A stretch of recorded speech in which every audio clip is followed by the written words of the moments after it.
Hi everyone, for anyone that doesn't know me, I'm Charlie, our head of programs here at Pilotlight. Thank you for joining us today, and we're going to hear from Danielle McLeod on unlocking your zone of genius. So here at Pilotlight, we are really lucky to spend our days bringing together charity and business talent to make positive changes in the world. And with this, we find ourselves surrounded with people bringing new ideas, fresh thinking and approaches to help us improve and unlock our potential. And Danielle is one of those people. So our first connection was back in 2010 when Danielle was a pilot lighter. It was 2010, it's quite a long time ago. I double checked our Salesforce to ensure I was correct. So yeah, back in 2010. And then my most recent connection was joining Danielle on her Remarkable Women Leadership Programme, which has been rather fantastic. And it's through this that I discovered Danielle actually wanted to be the Prime Minister when she was younger. Plan didn't quite go as she thought, and today she's the co-founder of Remarkable Women, entrepreneur, international keynote speaker, author, teacher and coach, so quite the long list of achievements. But was also the former customer service director at Sky TV, where led really quite an incredible transformation, not only seeing huge performance improvements but also leading people through change, 10,000 people to be precise. And then in 2016, you turned your attention to teaching women to create remarkable lives of impact. And that's what brings you here today with us. And you're going to share some of your wisdom with us today, which I'm really excited about because I've had the pleasure of engaging with you since the beginning of the year. So over to you. Brilliant. Well, hello. And now I feel really old that I did Pilotlight 11 years ago. That's just incredible. I love that you still got it on the system as well. I'm impressed at that. So hi everybody, and just to be clear, because I see we have both men and women here today, there's nothing I'm going to talk about today that is specific to women. The reason we put our attention on women specifically is because many years ago I was chosen to be one of the ambassadors at Sky for Women in Leadership because I had a really unusual career path. And actually, I wasn't really that interested in it. I'd grown up in construction many years earlier where that had really been a thing. And but what happened was they kept putting me on stages and asking me to go and speak at events. And so I decided I would get closer to what was happening to women generally, having had a pretty good experience myself, and to discover that there was still a lot of work to be done. And so they made Frankenstein's monster because I don't think their plan was that I would leave and go and set up a business to put my attention on that. But all of our work is relevant to both men and women. We just turn our attention to women primarily. So all genders are welcome here today. And I'm just going to check. Tina, give me a wave. You're good to be on the panel. Are you good to be on the panel? Excellent. I checked with the others and you were a little later joining, so I just want to check you knew you were going to be on the stage. So just to say to anyone I've invited to be on the panel today, really straightforward, just going to invite you on to share your reflections on anything I'm sharing. So you can't get it right or wrong. And let's start here. Did everyone get this, by the way? Like a sheet with some stuff on it? Yeah. Hoping that you did. If you didn't, you're going to wing it with me and I'm going to hold some things up. So that's just to guide you through what we're going to talk about today. But let me start here. There are at least 28 people on this call who shouldn't be, and I'd like to invite them to lead first. And in essence, that's the voice in your head that throughout this whole session is going to go, she's not talking about you, by the way, you don't have any genius. So that voice is a pain in the backside, to be honest. And if I had you for longer, we would do a ton of work on how to manage it and how to have a different experience with it. But just for the next hour, if you could invite her or him to go and have a cup of tea so that you can really listen in. Because I wrote a book a few years ago, and whilst I couldn't tell you what was in every chapter of it, whenever I meet people who have a copy of it and want to show me their notes, because people always come with notes on it, I say, how did you get on with chapter 9? And they look at me and then they look at the floor and they say, oh, I'm going to come back to that one. And chapter 9 is only a page and a half long, and it says, what are you good at? And it's fascinating. It is the chapter that people dodge. And so there are some of us who are really happy to own our gifts, and there are some who aren't at all. And there are all of us who would really benefit from playing with this idea of zone of genius and how we bring it to our lives and to our work so that we can be in full expression of our talents in a way that benefits everybody around us. And of course, if you're connected to Pilotlight, that's even more important, because the work you're doing has such a direct impact on some of the challenges that humankind is facing. So we want you at your very best, and applying zone of genius to your working life is a way in which to do that. And that's really where we're going to put our attention today. So when that voice in your head pops in and says, she's not talking to you, by the way, I absolutely am. And all of us have a zone of genius. All of us do. I have utmost confidence in that. And I'm going to talk to what that means today. And good news, bad news, you won't have all the answers at the end of this session, but you will have an idea and a concept to start playing with. And it's not a slam dunk, it's something you could grow with. I've been playing with it very seriously for about the last 5 years, and I'm still learning new things about myself as a consequence. So this is a starter of the journey. Some of you are going to have more information than others at the end of this conversation, and it's all good. You are where you are. And let me also say, no requirement for you to agree with me. Take what you like, leave what you don't. You'll get what you need today. So let's dive in.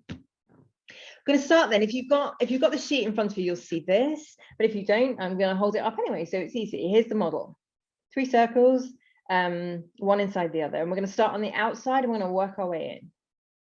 So on the outside of the model is what we call the zone of competence. The zone of competence, and you'll note there it's a pretty big space because there are quite a lot of things that we are competent at. But the way we would define competency in this model is you could be working at this for the whole of your life and you'd pass if you were taking an exam, but you probably wouldn't get any more than a C grade. It's not your natural place to be. And so if it needs to be done and it has to be done, you can do it. But this isn't you expressing your talent. This isn't you doing your best work. And frankly, it would be better off if people who did have it as a natural talent did it instead of you, because we would all benefit more from it. But actually what most of us find, and the reason why the circle is as big as it is that we can spend an awful lot of time in our zone of competence. We spend a lot of time doing things that we're okay at, but we're not brilliant at. And when I go into large organizations, and actually this is some of the transformation we did at Sky, although I take it to a very different level now, I'm talking to them about this desire to create more efficiency, to create more productivity. And I say, wouldn't it be amazing if you just unlocked people's genius a bit more? Because most people are massively more productive when they're doing things they're really good at. And so we put the challenge there instead of trying to find efficiencies in where people get their work done, because it's kind of more fun to play this way.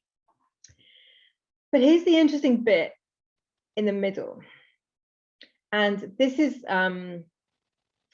what I would call the trap in the model, because it looks really appealing and it sounds really good and it has some danger zones in it. And we call it the zone of excellence, the zone of excellence. And as I start to explain this, if you recognize this in your life, you just get to say yes in the comments so that I know you're like, okay, I know how this plays through. So the zone of excellence is the stuff that we do that we are so good at that people ask us to do more of it. But if we're really honest about it, it's not where we would choose to put our time, and it kind of breaks our brain a bit.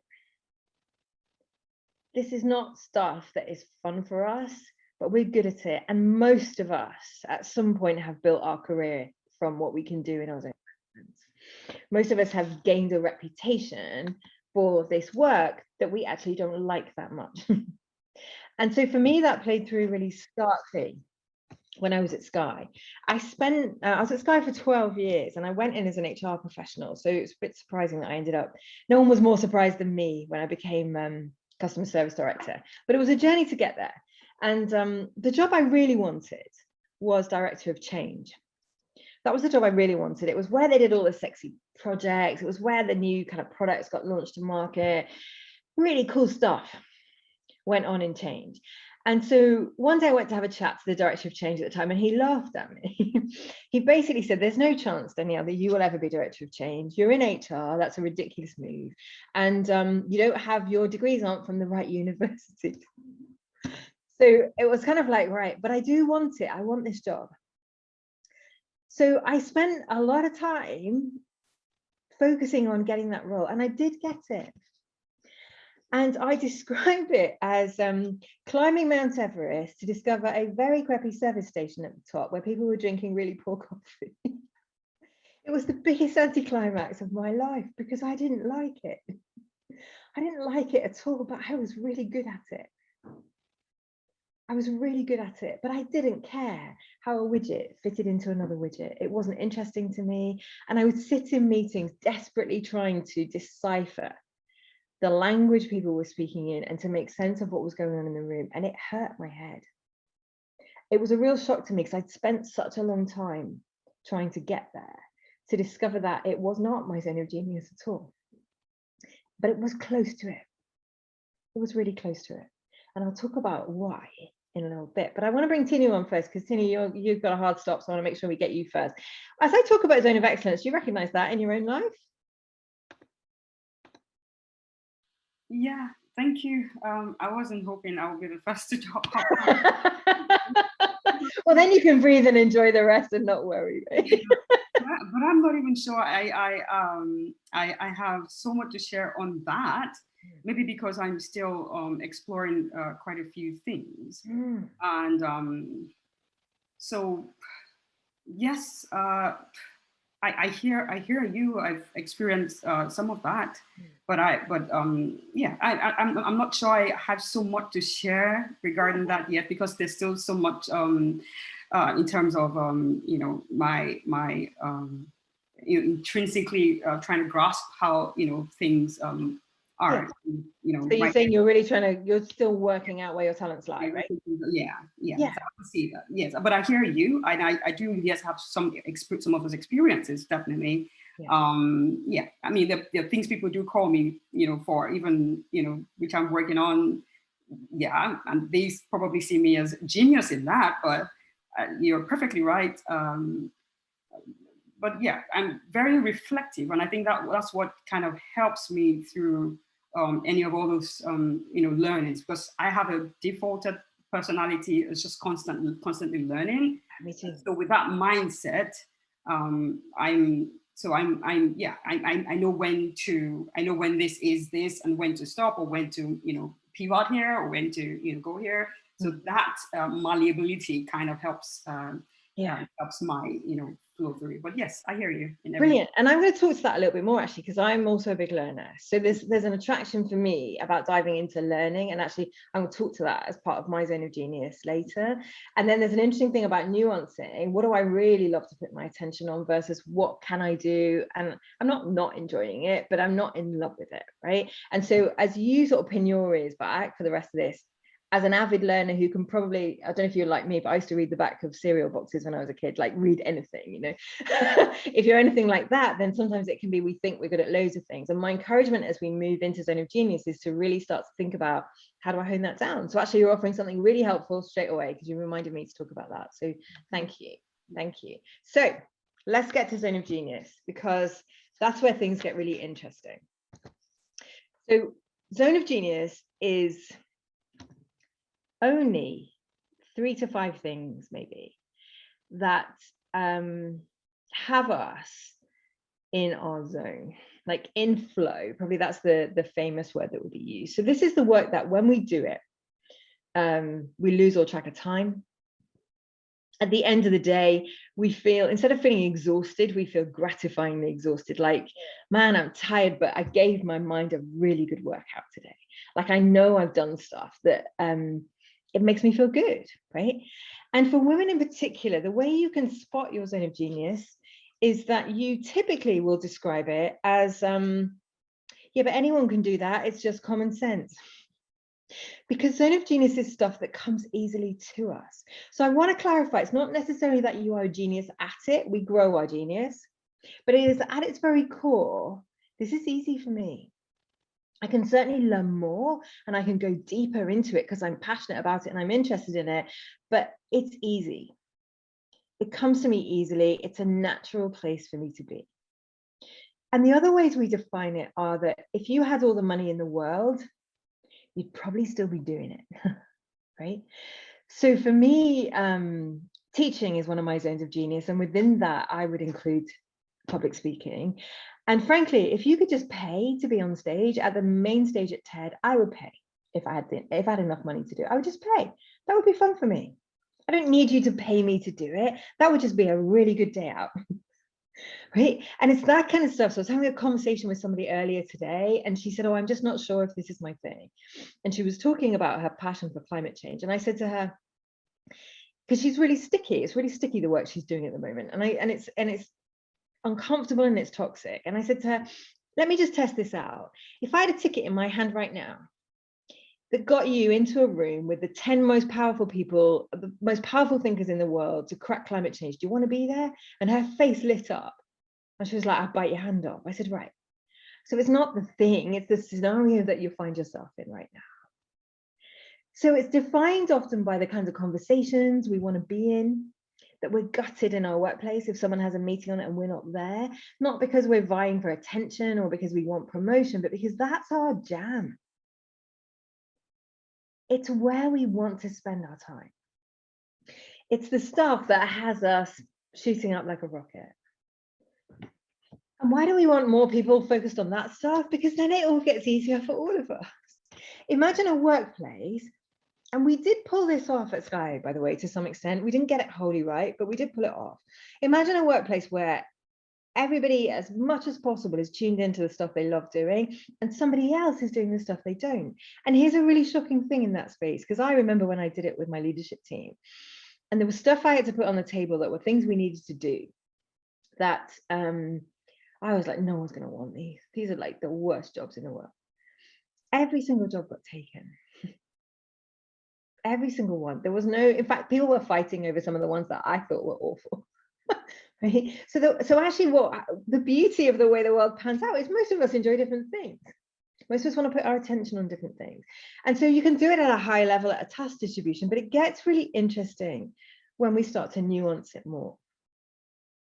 So what I want to do is share with you my zone of genius so you can see how odd the combination is when it comes together, because it doesn't make a job. In my experience, it doesn't make a job. So you end up with this really weird list, and then you have to start testing it. So I'm going to talk you through mine, and I'm going to invite you, and Tina, it sounds like we have one that's the same, but we'll play. I'm going to invite you to start thinking about what that means for you. And I want to say really clearly, it's taken me nearly 6 years to work this out at the level of granularity that I have it now. So it might sound really simple, but there's no expectation that you have this nailed at the end of this conversation. So first one for me, strategy. And I'm going to put strategy with something in brackets because the change job I got played into that perfectly. It was a strategic job. Every day I was working on the broad strategy of how Sky were going to launch things into the business or into the world. And I didn't like it. So that was really curious to me because I knew I was a strategist. If you run strengths profiles on me, they'll all tell you that I am. And I was like, how can this be? I have this job and I don't like it. And it's the things I'm supposed to like. And as I spent more and more time in it, what I saw really clearly was a lot of strategy falls in my zone of excellence. So you can absolutely put me in a room on almost any topic and I will help to shape how that comes together. I might even come up with the vision myself. But my zone of genius is people dynamics and behavior. That's what I really care about. They're the conversations I do not want to miss. I want to be talking about why are people behaving the way they're behaving and how can we get them aligned together, working on a singular mission. That's where I come into my own. And so, yes, I'm a strategist, but if I really want to zone into my zone of genius, I'm only spending my time on that. I'm not spending my time on any other areas of strategy, even though I can do it. My second is teaching. So I talked about that already.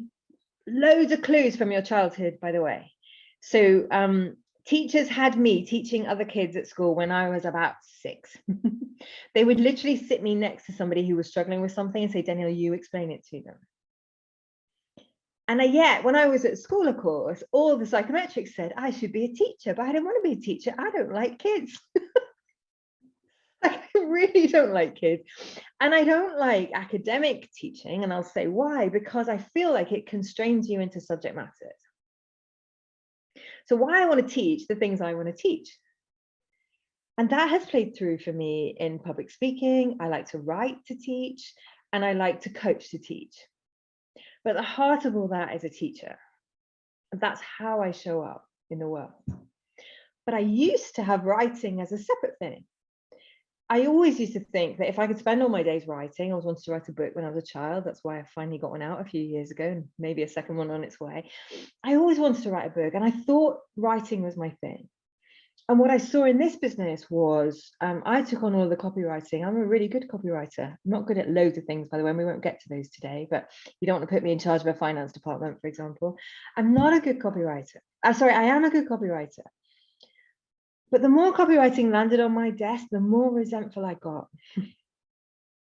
The more resentful I got. And the more hacked off I got with my business partner, who's not good at copywriting, that she wasn't doing any of it. And the more I pretended I was okay with it, and I wasn't at all. And what I saw was, I write to teach. And teaching is my zone of genius. And writing happens to be one of the tools I use. And so last year, for the first time ever, we said we won't write any more emails to people to persuade them to buy what we do. It was a really big decision. We have a big mailing list. My truth is now, because we don't pay any attention to it, I don't even know how many names are on it. Certainly in the thousands, several thousand.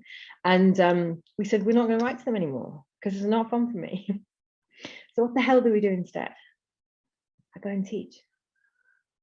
I speak at things like this, and maybe one of you in 2 years' time picks up the phone to me and says, remember we did that? Can we come and do more? And it all plays through. And so last year in the middle of COVID, where we had a world where we binned all of our mailing strategy because I didn't want to write anymore. And we'd set up speaking events for the whole year for me. I was supposed to be in Argentina speaking to 3,500 people. I was speaking on an international stage in London. The whole year was lined up and every single one of them got binned. We're like, oh, what the hell do we do now? And it was really simple because Zoom offered an opportunity to do it differently. We didn't revert back to the email because I knew it would take no time at all for me to be hacked off with it. And so we just said, we're a business that does not communicate unless we can help it by email, even though we can do it really well. And we don't spend hours writing copy for our website because nobody reads it anyway. And it has made no difference to our business. In fact, if anything, it's let us thrive.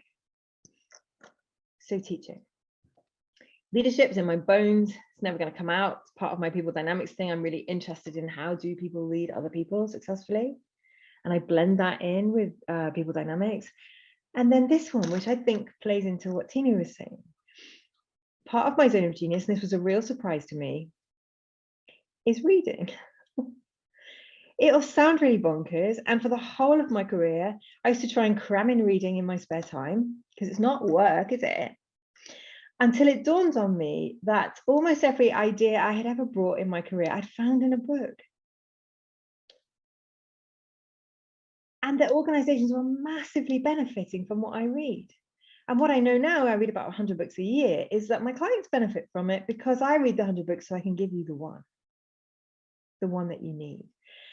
And so last year was the first year ever in the business that I said I will carve out business time to read. Because that's part of how this business thrives. And so it's not packed into my spare time anymore, it's built into my working life. And so when you look at those four things, strategy, people dynamics and behavior, teaching, leadership, and reading. I call it researching if I'm going to a corporate, and I think it's really important that they hear a posh word, but it's just reading. When you look at those four things, they are not a job. Like no one's got a job with those four things on it. And I'm really lucky, I run my own business, so I can kind of make it my job. But I had to sit with, well, what does it mean for somebody in a real job?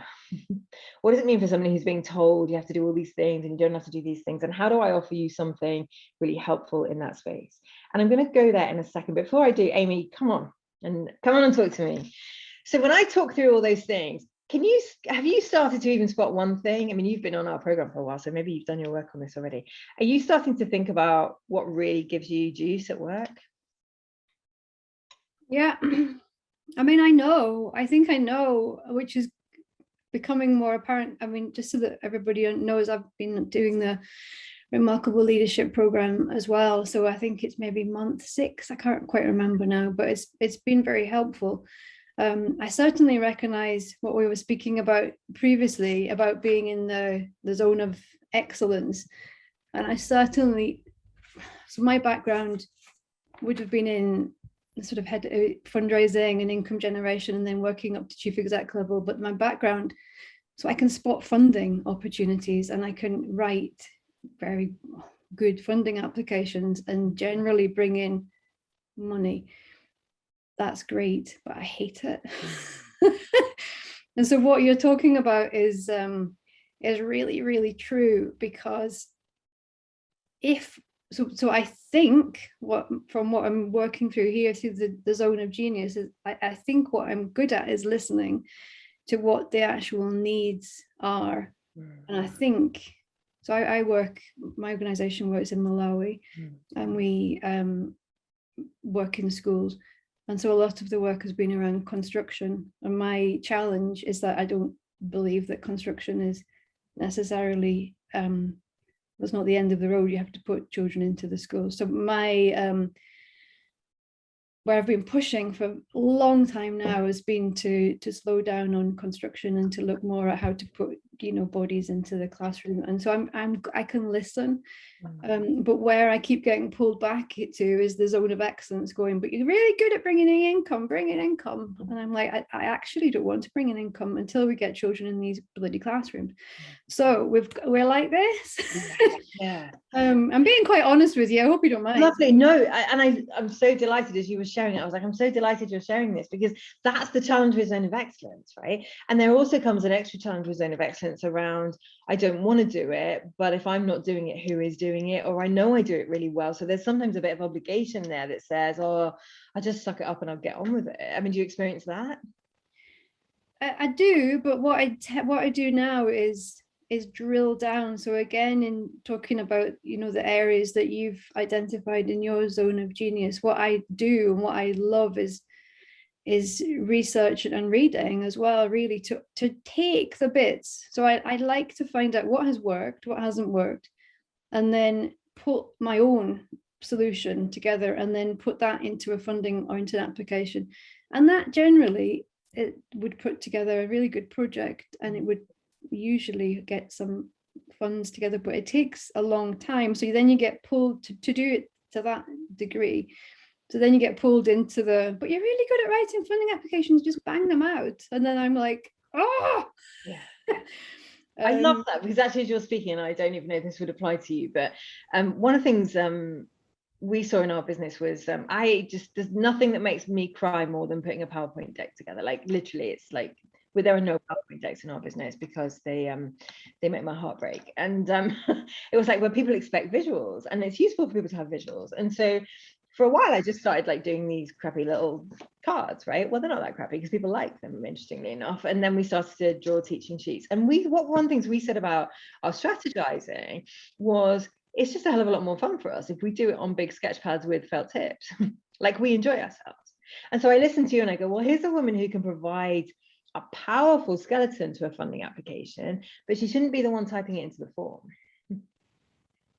I think as well, because a lot of us around the table would have been in our roles or in the sectors for quite a long time. And what's really important to me, and again, as we're talking now, is these things have to have an impact. And it's, I have seen a lot of projects start and then nothing massively changes. And I think now at the stage that you're at, you tend to think, well, what's the point putting that in if it's actually not going to have this impact? So one of the, if I was to list 4, impact would be in there, or to come up with a better solution than what you've seen over a lot of years being put in. An innovator. You're an innovative solutions creator, right? That's what I hear. Yeah. I'll write that down. Hold on. Do like, you want to create innovative solutions, and I think you specifically want to create them in your field, right? So I would always have people put that in brackets, like, what, because you don't want to create innovative solutions, I'm going to guess, in I don't know, technology packages, for example, there are specific places you want to be in the conversation, right? And so that's why I'm inviting you to kind of niche down so that you get really clear on it. But I love what you're saying there, and actually you lead beautifully, Amy, so thank you, into a thing I want to say to all of you, and Amy's offered it really well there. One of the things we say as you start to play with, how do I extract myself from zone of excellence into zone of genius? How do I do more of it? So if you guys would share with me in the comments, as a percentage of time, how much time do you think you spend in your zone of excellence right now? Just give me a sense of that. How much of your 100% work time gets spent in your zone of excellence? What would you give me? 10, yeah, okay. 30, lovely. Yeah, okay, great. So great, I think the highest score I've seen is 50. Anyone higher than 50, let's see, right? It's super low. And so the good news is you can start to make tweaks that nobody will even notice, right? Because it is that low. So you can start to make changes and adjustments on a small level that nobody will even see, but you will start to see change in yourself, and you'll start to see yourself become more productive. And the line I would always offer you with that, because what's happening with the other 80% of Brian's time, I don't know, right? And I'm guessing it's all things that everybody says are very important, or that you feel are very important, maybe yes or no. Somebody does, or they wouldn't be being done, right? We like to use this phrase, and Amy's just highlighted it for me, which comes from a guy called Tim Ferriss. He wrote a book called The 4-Hour Workweek, which I was repelled by just the title, because it has a palm tree on the front, and it's kind of one of those books that makes you think this is how you get to live on a beach and work for 4 hours a week. And it sort of is that, but the concept is more, if you had to earn a living and the doctor told you if you work more than 4 hours you're going to die, where would you put your time to use it really well? And one of the quotes he says, which I just love, is the world has agreed to shuffle papers between 9 a.m. and 5 p.m. And since you have agreed to be part of that system, you're obliged to find things to do to keep yourself busy. Right? And what he says before that is, remember this. And Amy said it so beautifully. Remember this. Most things make no difference at all. Most things make no difference at all. And so one of the things we have played with, as we have tried to put more and more of our attention on our zone of genius in the business and build a team who are doing the same thing, is what are we doing that makes no difference? And it's actually become an underlying value of our business now. It just says most things, right? And when someone comes with an idea and says, let's do this, we sit with it and we say, what is the difference it will make? And it's really easy to come up with things. It's really easy to come up with things, but actually most of it, when you really drill down to what's the difference we want to make, doesn't make much difference at all. So for example, someone came to us recently and said, I'm not sure, I really love the program. I'm not sure if I can take you into my organization, because most organizations are using you're really behind on technology. And I said, oh, that's really interesting, share more. And she said, you're not using the technology other people are using. People have got really clever ways to collaborate now, blah, blah, blah. Are you going to use smarter technology? I said, absolutely not. And she said, why not? And I said, because every single one of our corporate clients has re-signed with us, and they're all FTSE 200 companies. So it doesn't seem to be bothering them. So I can see a case for somebody might want us to have it, but right now it won't make any difference at all. And so there's an argument for having sexier things and for having things because the world says we should have them. But there's another layer of discernment that says, does it really make a difference? And so let me confess, because this is my to-do list, and I'm having 3 days off this week. Oh, 2 days off. I'm off tomorrow. It looks worse than this most weeks. And I have to write all the things down, and then I have to ruthlessly cross them off. Makes no difference, makes no difference, makes no difference. Like, no, I'm not doing them. And I start with the ones that are not even in my zone of genius in the first place. I go there first. Which of these don't make any difference? And I cross them off. And here's what I want to tell you. Most people don't notice. They just don't notice. And so I would challenge you, if you're not sure how to get that number up, to put your attention on some small experiments. Just some small ones. Yeah, Charlie, that's good. To put your attention, I won't bring you on the panel, to put your attention on some small experiments. If I don't do this for the next 2 weeks, what will happen? if I don't do this for the next week, what will happen? Will things fall over? Will anyone notice?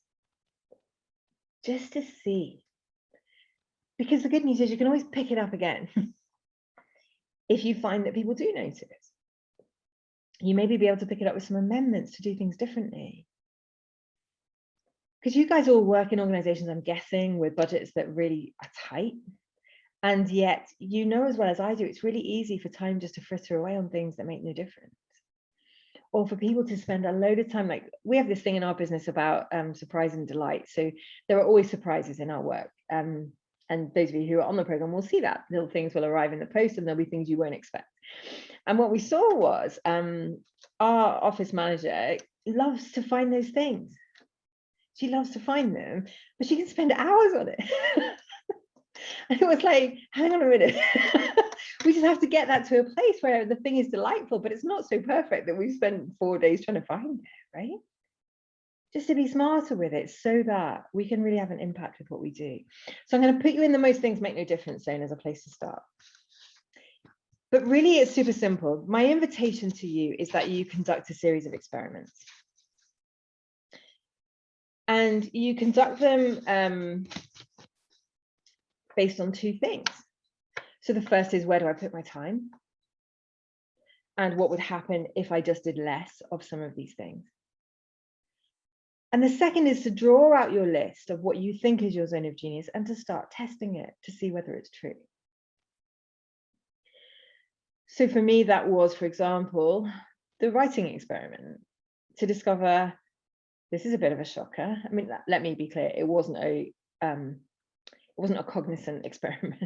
It just happened. I was like, I'm doing my zone of genius, so I'm going to do more writing. And then to discover, actually, I don't like this. Why do I not like it? And so I had to put myself through the series of experiments to discover, it's not writing, it's teaching. I had to put myself through the experiment to discover that leadership for me is best put together with teaching. It's most fun for me when I'm teaching leadership than it is actually leading myself, right? So there are different places. It's an area of expertise that I really want to spend my time in and focus on. So you're going to be nuancing things down. You're also, some of you are going to have things on there that don't, you're like, well, that's not even a thing. So some of you, and I want you to own it. Some of you are going to be astonishingly good at putting the right people in a room. Some of you are going to be astonishingly good at connecting people to each other. Some of you are going to be astonishingly good at networking. These things need to go on the list, even if you can't make sense of them. Because when we put them into the consciousness, we can start to play with them. Because I want to say this to you in case you haven't seen it already. There isn't a job out there that is semi-autonomous that actually can't be done 1,000 different ways. Not one. Because if you're being left to choose where you put your time to some extent, then the law of logic tells you that if you and me were sat next to each other doing exactly the same job, being given some autonomy about where we put our time, we would put it in different places. Just by the nature of the way we think and the things that we're drawn to. And yet we could both be highly successful doing exactly the same job. And so one of the things we've seen in our business is we don't do things anymore just because everybody else does them. And I want to take that to real extremes for you so that you can see them. I had a conversation with a guy yesterday who was, he's an entrepreneur investor and he wants to talk to us about our business. We don't want him to invest in us, but we wanted him to give us some advice. And the amount of times his eyes popped open when he thought we were being like silly women, and you could see it on his face. And he said, well, where are your objectives and your budget? And I said, we don't have a budget. And he was like, you must have a budget. What do you mean you don't have a budget? This is why your business is the way it is. And I said, what do you mean the way it is? I said, let me show you our cash flow and how much money's in the bank. And he was like, oh, it's pretty healthy. I said, yeah, it's very healthy. I said, what we don't do is spend hours poring over spreadsheets. All we look at is cash in bank, client pipeline, how are existing clients doing, and what's coming down in the forecast. We don't look at anything else. And we might look at, when we look at last year's turnover and say, well, let's just whack it up by 10-15% this year and see how we get on. That's it. And at the end of the conversation, when we started to talk about it more with him, he said, I can see why you do it this way. I said, I bet you can. Right? But these are experiments because we can play with it. But so can you. You might not have the degree of autonomy that I have running my own show, but you do have more autonomy than you think. And so I'm asking you if you're willing to put some experiments into play. So, Ruth, come and talk about this. As I've been sharing all of this, what's come up for you? This is fantastic. You give me a line of something that I do that isn't a thing, that I didn't realize was a thing. And it's putting the right people in the room. I'm brilliant at that. And I didn't realize that was a thing. It's definitely a thing. And it's really fun for you to do, right? It's great. Yeah. You can get the decision made. Yeah, yeah. But I mean, I had the privilege of attending a Zone of Influence talk with Danielle back in February. And for me, it was just a huge light bulb moment. And when Danielle was talking about it, they decided to just do this and clients would come along. I signed on the program the following day. And it's kind of quite interesting for me because this year I've done Zone of Influence. I've signed up to Remarkable Women. I will join Pilotlight. I've learned so much. It's been astounding. But this talk for me was just light bulb after light bulb. And I mean, I was scribbling down. I was thinking, oh no, Danielle's going to ask me what I've stopped doing. How do I admit what I'm in the public sector. My work's in the public domain. How do I admit what I've stopped doing? And I kind of thought, you know what? Actually, there's a couple of things that I can really admit to is that I don't write minutes any longer. Nice. At a push, I will write a decision and an action note. And I didn't ask permission to do this. I just announced that I was going to do this. And occasionally I've realised that there's nothing to come out of a meeting because nobody's made a decision or an action. I've just thought if anybody complains there's no minutes, I'm just going to point out to them that you didn't make any decisions or do any actions. But nobody's come back to me. So it's like for the meetings that I chair, so I can do this while I'm chairing it. It's really quick and easy. You can do it there and then. So you say, have we decided this? Yes, no. Are you okay as an action? It's done before the meeting's finished, out within 5 minutes. Nobody has to read anything. Everybody saves time. That must be liberating, is it? It's liberating. But the other thing I don't do is I don't do any data updates unless they're going to be used for decision making, or unless somebody in power wants them for decision making, I guess. And it's just because there's always this influence of when you work in something, people are interested in like, oh, what are the numbers looking like? How are they looking like? And it's kind of like, well, we won't make any decisions till I've got all the data. We're not gonna analyze it and make our decisions. So doing all these updates as we go doesn't tell anybody anything that they're going to use for a decision. And I mean, it was really interesting because I realized when I did this that data analysis was my zone of excellence, but it is not my zone of genius. My zone of genius is kind of sitting on the science strategy interface, because I do both. I understand science, but I can talk strategy. I can go and talk to a data modeler, but I can talk to the Scottish government or the general public or an open water swimmer.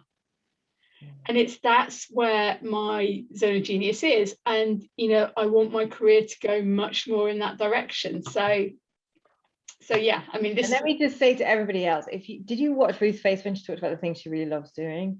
Like, she knows what she wants to put her time, right? And now you've got more time to do that and nobody's even noticing, right? Yeah. Actually, no, they have noticed. They're agreeing with me. I was explaining to a senior manager today why I wasn't going to do any of the data analysis for his meeting, and he just went, okay, that sounds reasonable, I agree. Nice. I love that. And yet you just started to see what happened, right? Yeah. And here's the thing, I'm going to guess your mind's now on what else can I filter out, right? Yeah. Which is brilliant, because that's where we want you, because what we can see, and this is really what I was talking to you about at the beginning, guys, is how much time is wasted on things that make no difference that you could put into stuff you love to do anyway. And the more you start to play at a small level and see where the opportunity is, the more exciting it gets. The more the to-do list doesn't look like a pain in the butt thing I've got to cross off anymore, but it's like, well, where do I start? Because this is all stuff I want to do, right? And then it becomes really exciting. And so thank you. Just how delightful to have someone who's already practicing it, which is really lovely. And and as you can see there, me talking to Ruth, you don't need to know all of it yet. You just need to know enough to be willing to play out the experiments and to see what happens. And of course, what you see, hopefully, as it plays through is not only do people not mind that you're not doing the things, but they start to notice you're making more impact. And they get really excited about that too. And then when you say, I want to spend more time doing this, they go, well, of course you do. You're really good at it. Right? And so the whole thing starts to sway more in your favor, but also in the organization's favor. Also in the space where you want to really make a difference, which is the stuff that matters. And that's what we circle back to right at the beginning. When we did our research, when we launched Remarkable Women, women told us, I want to make a difference in the world. And I'm going to do it later. That's what they told us. Like, not now, it's too scary and I got to pay the bills and blah, blah, blah. I'm going to do it later. And we're like, no, we want you to do it today. We want you to show up today with your talents. And so I'm going to close in a couple of minutes, because what I do know is everybody runs from one thing to another at the moment. And I want to give you time to go to the loo or make a cup of tea, whatever it is you need to do. I want to give you some places to play if you're struggling with working out what your zone of genius is. So I want to give you some questions that you can chew on. So the questions are these. What were the best days in my business life and what was I doing? So not for once in your life, what was the outcome? I'm not interested in the outcome, but what were you doing that had you have an amazing day? Really think about the detail of where you were putting your time. Where are the days where I lose all sense of time? What am I doing then? There are definitely going to be clues in your childhood. Like, what did I love doing when I was a kid and why? And they might not give you all the answers, but you'll often find people who will tell me, do you know what's really obvious now? I spent all my time putting Lego sets together, and actually this bit of engineering is the thing I really love. Whatever it is, right? Just explore there, see what's there. I cried on my first day at school because I was so devastated that they didn't teach me how to read. Right? So a really big clue right back at that age that reading was going to thread through the rest of my life. I started public speaking when I was 11 because it was fun for me, so lots of clues there that would really help me. What are the conversations at work that if you were not invited to them, you would be gutted? Not because you are wanting attention, but because they're the chats you love to have more than anything else. And the other thing which might be really interesting to play with, sometimes this gives you some clues about where your attention goes, where your heart goes, where your mind goes. What's the one, if you were in charge of the organization you're in at the moment, and if you are, you can flip the question slightly and I'll give you that in a second. If you're in charge of the organization you're in at the moment, and there were no risks, what's the one thing you would do that you think would change everything? What's the one thing you would do that you think would change everything? And there will be some clues in there about what matters to you and where you want to put your time. And if you are running an organization yourself, you can actually probably still ask that question, because if I could take all the constraints away, where would I put all of my time? And the connection is not really, I put my time there because I think it changes things for everybody else, but I put my time there because I just know that would be me thriving. And when you thrive, my theory would have it, the organization thrives too. So they're just some questions to play with. And if you would like to read more into it, on the sheet that I've given you 2 resources to play with. So the person who speaks to Zone of Genius the best, in my opinion, is a guy called Gay Hendricks. He's written a book called The Big Leap. It has 3 concepts in it, one of which is Zone of Genius. The other 2 are also great. I will say up front, I think that book was a gift from God. I've been devastated when I've read his other books. They're just not as good, but The Big Leap is excellent. So I filter that one down for you. And the other one, if you really struggle with a blank sheet of paper, there's a great book called Strengths Finder 2.0, which you'll get on Amazon or any of most bookstores will order it for you. It has a psychometric in it, and it will give you what it perceives to be your top 5 strengths. They will not connect exactly to your zone of genius, but they will give you a starter for 10. And in my experience, they're pretty accurate. They're done by Gallup, and they've been doing them for years and years and years. So they'll give you some clues. Some of us find it hard to just nub things down, and so that's a really great place to play. And I will also say this, male or female, if you want to see some more of our work, which still comes with no sales pitch, then we are running a masterclass, an invitation only, and they genuinely are, in October, called The Real Deal. which is on what's really going on in a negotiation. And as you can expect from what I've said here, it will be unconventional. It won't be traditional negotiation skills. All you need to do is email me, which is Danielle@remarkablewomen.co.uk, or Vicky and our team, which is just hello@remarkablewomen.co.uk, and we'll add you to the list and make sure you get a ticket. And you can find me on LinkedIn if you want to connect. And I'm a real human being, so I'm aware that we had 3 panelists today who had a chance to share their perspective, but that means everybody else didn't get to.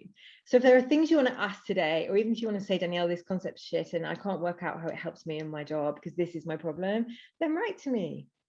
If I've got insight on it, I'll share it with you. And I'm really happy to do that. People often do it after this talk, particularly where they're grappling with, but you don't understand, my thing is I'm an actor and I'm working behind a desk. You'd be surprised at what I was able to offer that guy. So let's just play. I'm here for you, and I really mean that. It's an open inbox. I might not write back straight away, but I will write back. So let me close on just play. If any part of your mind says, I know what I'm good at, but I can't, it's not speaking the truth to you. You could just dial it up by 1 or 2%. And I promise you, no one will notice while you're practicing, while you're experimenting. And if they do, you can send them to me. But I haven't seen it so far. So play with it and just explore what happens to you, what happens to how you feel about what you do when you're putting more of your attention onto that which you love. And I'll let you into a little secret. The end route of Zone of Genius is what we call mastery. So mastery is when we really have mastered the art of it so much that we could teach it to other people. So this is your zone. This is where you have gifts that are waiting to be nurtured. I am not suggesting to you that you are a genius today, but I am suggesting that if you put your attention here, this is where your genius lies. And I, for one, would love to see more women out in the world, and men, all of us, sharing our genius so that we can have a different world to the one we live in today. So thank you so much for your time. It's been an absolute pleasure to be with you.